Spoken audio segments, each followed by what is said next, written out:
Rebonjour, on continue ça. 25 seulement des internautes pensent que oui, le Québec est prêt à affronter plus d'événements météo. 75 pensent que non. Victor, Dominique, vous allez avoir du travail à faire ce soir pour convaincre les téléspectateurs. Je vous rappelle que notre question est disponible. On vous invite à aller y répondre tout au cours de l'émission en voyant le code QR qui vient d'apparaître à l'écran, également commenté par Twitter et par courriel. Et j'en profite à ce moment-là pour dire bonsoir à tous ceux qui nous écoutent peut-être sur leur cellulaire ce soir parce que justement, il n'y a pas d'électricité dans la maison. On pense à vous et on va débattre ce soir en pensant à vous. Alors, Victor, ben écoute, je te laisse plonger comme ça avec ce beau 25 Moi, j'aime ce résultat-là parce qu'il nous démontre aussi que les gens sont conscients de ce qui s'en vient.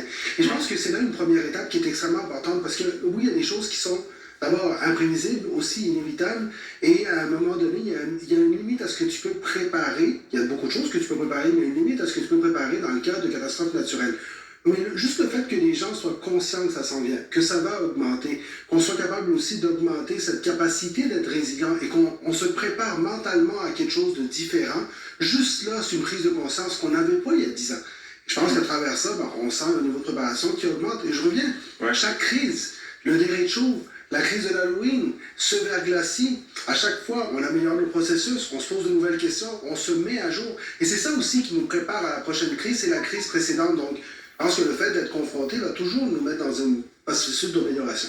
Pas d'accord, Déborah? Pas d'accord, mais je pense que c'est un peu de la pensée magique ce que Victor dit par rapport aux 25% qui évoquent les gens qui prennent conscience de ce qui s'en vient. Je pense que le 75% est beaucoup plus éloquent puis évoque surtout ce que nous sommes en train de traverser. Là, tu l'as évoqué tout à l'heure, Michel, il y a des gens qui nous écoutent probablement sur leur cellulaire qui est à 5%, 3%. Le moment même où ils sont en train de vivre cette petite crise du verglas qui a quand même, on doit se le rappeler, causé une mort pour l'instant, c'est quand même très vif comme sentiment et les gens voient, on voit les images, on voit les vidéos, on voit aussi la mobilisation de nos politiciennes comme pour nous rassurer, mais aussi pour montrer qu'il y a un peu un manque de planification, puis c'est pas de leur faute, encore une fois, je disais, c'est une tendance mondiale, l'ampleur de ces événements, la plus grande fréquence, mais aussi un manque de prévisibilité qui aurait pu prévoir que autant de végétation, autant d'arbres auraient pu tomber à une si grande ampleur. Donc là encore, ça aurait pu se prévoir. On parlera justement de ce qu'on aurait pu prévoir ou non, mais Dominique, vas-y, je te laisse développer un peu ton point avant qu'on plonge davantage. Si je suis encore plus dans la pensée magique, je veux dire,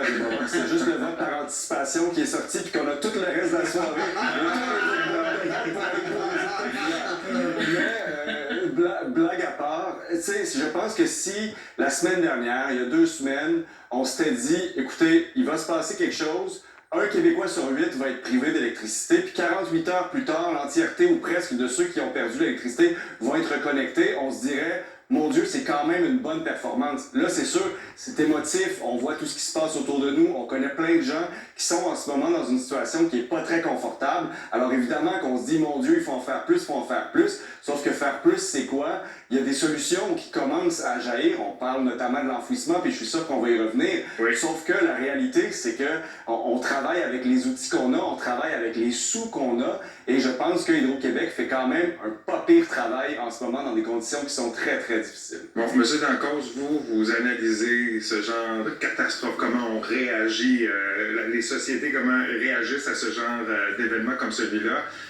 Comment vous trouvez la réaction de nos autorités aujourd'hui? En fait, pour moi, les autorités, je vais commencer par les comités municipaux. Les villes se sont mobilisées, se sont mis en alerte. Vous savez, en 98, on n'avait pas les réseaux sociaux. Météo Média et toutes les Météo Canada n'étaient pas aussi évolués. On avait moins de prévisibilité. La météo étant très inexacte, mais encore une fois, on avait moins de précision. Aujourd'hui, on a vu des villes, moi depuis 48 heures, là, je vois des villes qui se sont mis en veille, qui se sont mis en alerte, en mobilisation. Ça, c'est côté intéressant. Mais en même temps, il y a l'entièreté du territoire qui est touchée.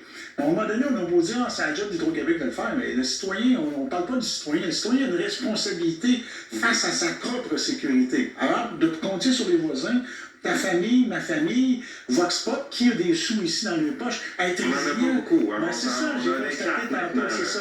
Alors aujourd'hui, les gens sont très cartes, on est application mobile, etc. Mais être résilient, c'est d'avoir une pensée de prévention, de préparation. On se prépare pendant un voyage, mais on ne se prépare pas pour faire assurer la sécurité de notre famille. Intéressant. Fait que là, ce que vous êtes en train de dire que oui, les autorités ont une responsabilité de se préparer, mais que nous, individuellement, on a une c'est clair. responsabilité de se préparer par rapport à ça. Et c'est là justement où je trouve que le 75% de gens qui disent non est rassurant. Parce que ces gens-là, peut-être qu'ils n'y avaient pas pensé avant. Peut-être qu'ils se disaient, le verglas d'il y a 25 ans n'arrivera plus jamais. Et là, il nous arrive ça. Et dites-vous que demain, il y a peut-être des gens qui vont se dire, ben, tu sais quoi, je vais garder un peu d'argent à la maison. Alors, je trouve qu'il y a aussi cet élément-là, parce qu'à un moment donné, Dominique, tu l'as bien dit, à un moment donné, il y a des limites à ce qu'on peut investir dans la préparation au cas où il arrive quelque chose.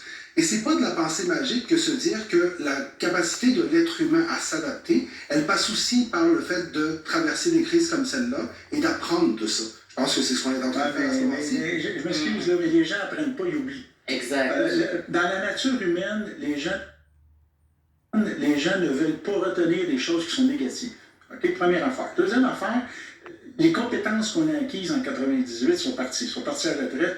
Et on a vu encore aujourd'hui certaines personnes qui disent OK, bon, il faut qu'on apprenne On est toujours en mode apprentissage. Oui. Et malheureusement, on n'a pas de rétention de notre information et la pérennité, il n'y a pas de transfert de connaissances. La connaissance n'est pas passée Non, d'une génération à l'autre. Parce qu'en 25 ans, il y a quand même eu bien des gens. Moi, j'ai constaté aujourd'hui qu'il y a bien des gens qui n'ont pas vécu autour de moi ce verglas-là que nous, on a vécu. Ah, j'ai pas Toi, vécu. tu l'as pas vécu non plus.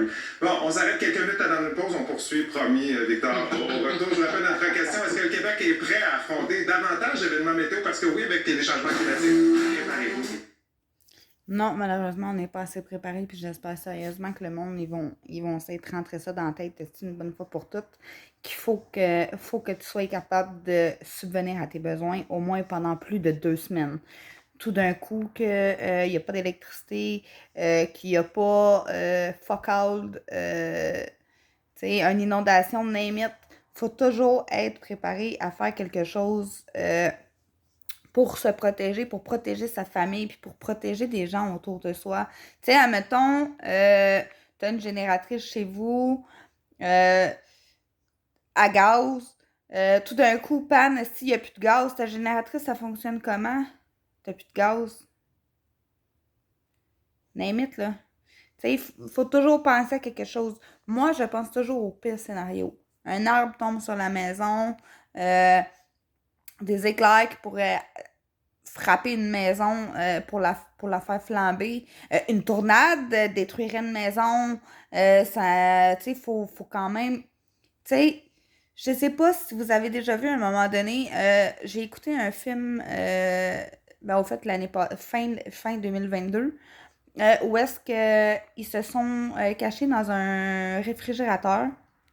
Il n'y avait pas d'électricité, mais il faisait quand même froid là-dedans. Non, un congélateur. Un congélateur en métal. Puis malheureusement, il y a quelqu'un qui a été blessé dans le scénario du film. La personne a été collée sur le bord, puis elle essayait de se réchauffer. Puis il y a une pelle en métal qui a carrément transpercé le métal. Okay? Du métal, ça transperce du métal. Du bois, ça transperce du bois. Faut quand même être conscient, puis il faut quand même se préparer d'avance, puis il faut quand même être capable... Tu sais, pas de génératrice, pas de gaz, pas d'électricité. Il faut que tu sois capable de te laver, il faut que tu sois capable de manger, puis il faut que tu sois capable de subvenir aux besoins de toi en tant qu'individu. Mais en tant que chef de famille, faut que tu prépares aussi tes enfants. Admettons qu'il faut que tu quittes la maison, ça prend un bac-sac avec du linge de rechange. Ça prend de la bouffe, ça prend une trousse de secours à la maison. C'est pas tout le monde, malheureusement, qui ont le temps pour ça, puis qui ont l'argent pour faire tout ça. Puis des fois, ça coûte pas grand-chose. Là. Moi, j'ai 3 sacs à dos déjà de fait.